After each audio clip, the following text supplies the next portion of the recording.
Guess what? We're back in Paso Robles. I can't wait to try this on camera. Let's go.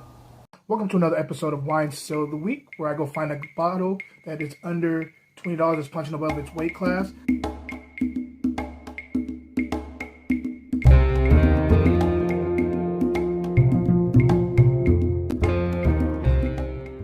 Hello, everybody. Hope everyone's having a wonderful end of the week. It is Friday, and you know it's Wine Still of the Week, and I cannot wait to get into this wine with you guys. To me, it's been a really nice week, other than the weather kind of not knowing what it wants to do. I mean, sometimes it's warm outside, and the next thing you know, it's overcast and a little cold. But that's California for you. I don't know how these weathermen get paid anything because I don't know how you call it. But anyway, before I get into the wine with you guys, I want to let you guys know that I have a lot of things coming your way, and one thing that I want to kind of bring to your attention so you guys can stay tuned and wait for it to drop. I'm going to start doing lives on Instagram very soon. You know I'm not the person that does a lot of lives because I always get this question like, what do you do? And I do a lot of different things. And so I think I'm going to start spotlighting some of the projects that I'm doing on live on Instagram. And I hope you guys get in the room, chime in. Please ask me questions. Because all these are like passion projects, and I just want to share them with everybody. And on top of that, some of these are books that I've published, and not just my books, but other people's books. So I want to get them a little bit more shine too, as far as marketing goes. So stay tuned. When I tell you there's a live coming, please jump in the room. And yeah, I can't wait to share that with you guys. But we're here for the wine, so let's get into the wine. Today, again, we are in Paso Robles. We're talking about the Shell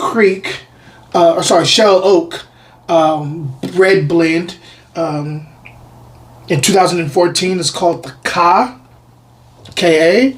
So you guys can see that label right there. It's very best in my opinion, but it's dope. This blend here, just so you know, is 25% Petit Verdot, 25% Petit Syrah, 25% Syrah, and 25% Zinfandel. All right.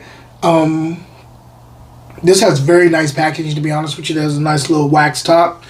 So I'm curious to know, there's some money that went into the presentation of this wine. I'm curious to know if the juice is as good as the presentation. So let's get right into this red blend. On the nose, first thing that's jumping out at me is this like really fleshy black cherry. A little bit of mulled strawberry going on here too.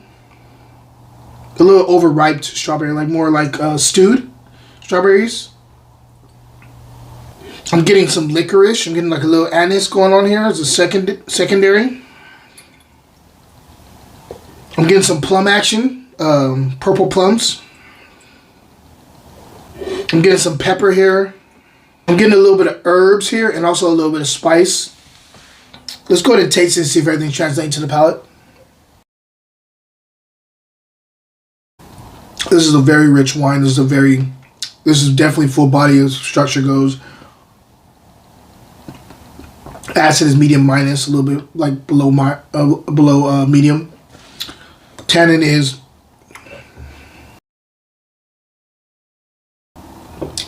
medium.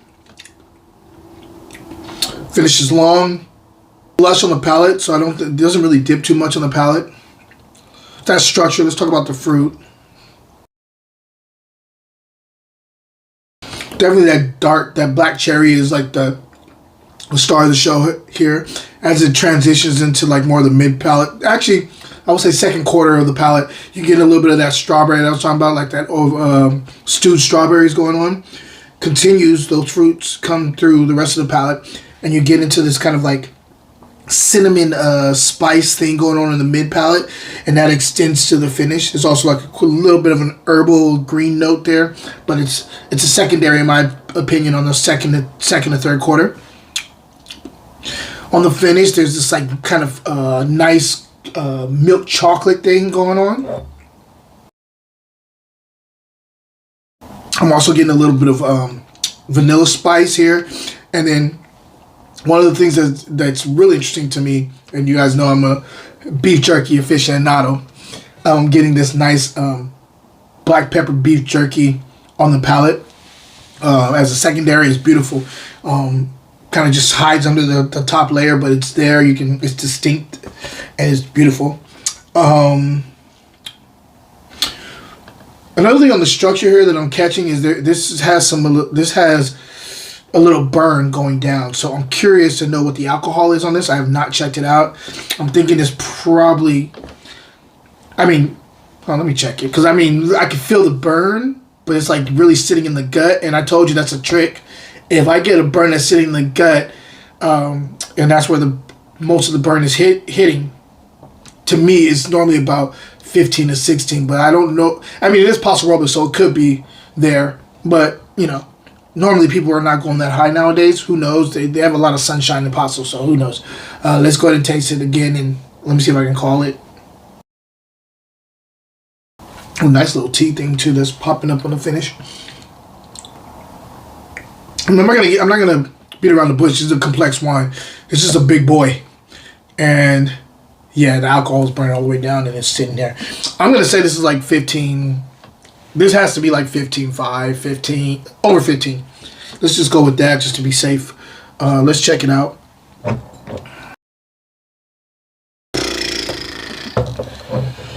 Yep, this is 15.9. And you can get it. If you know about structuring wine, you feel it going down. You're like, okay, this has something going on. This is Zinfandel level alcohol here. And it does have some Zinfandel in it, but it's a lot. For me, I like a little bit more. At the most 15, like 14.8. I'm good with maybe 15. This is 16%. So 15.9, 16%. So that's pretty high. But I'm gonna be honest with you. If you're looking for a rich, full-bodied wine that you don't want to spend a lot of money on, this is the way to go. This is quality for the price, and it's a big boy. If you want something that's not, because everybody always goes for Cabernet Sauvignon and all those big boy wines. If they're looking for full body, this is a nice option for you. Big and alcohol has kind of gotten away from it, maybe a tad.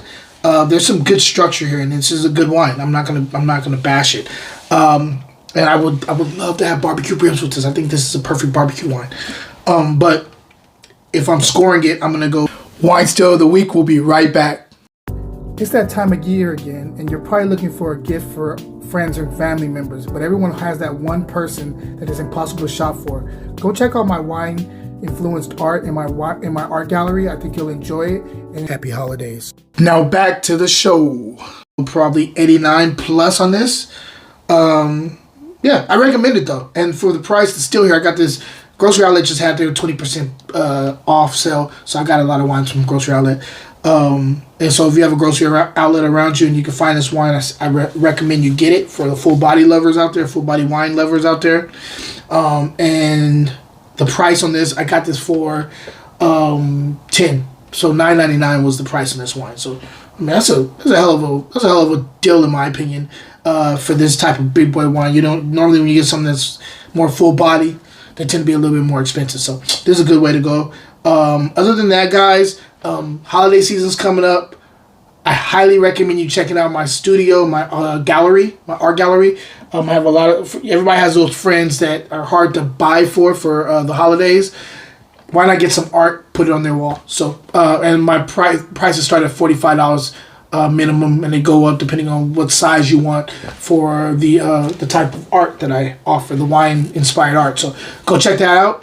And guys, question of the day. Because of the kid, I've not been able to travel as much as I want to right now.